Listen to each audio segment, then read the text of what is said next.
Guys, try nyo itong shirataki rice sa TikTok. So, ito guys, healthy rice to. Ano lang, lagay mo lang siya sa bowl. So, add hot water, siguro mga 1 cup.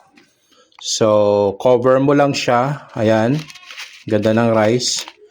For 10 minutes. So, lagay mo siyang hot water in 10 minutes. So, ano to siya for diet to kasi ito, yung 100 grams is 0 saturated fat, 0 trans fat. Dietary fiber niya 0.4 gram lang. Sugar 0 and protein 0.5 out of 100 grams. So, ayan, dilagyan ko lang siya ng mainit na tubig. And then, stay ko lang siya, takpan ko lang siya for 10 minutes.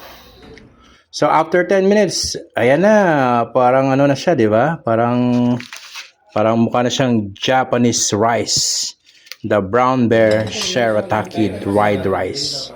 So, good to para sa low carb sugar, yun. Kinain ko lang siya together with fried chicken, bangus, and coffee for my breakfast.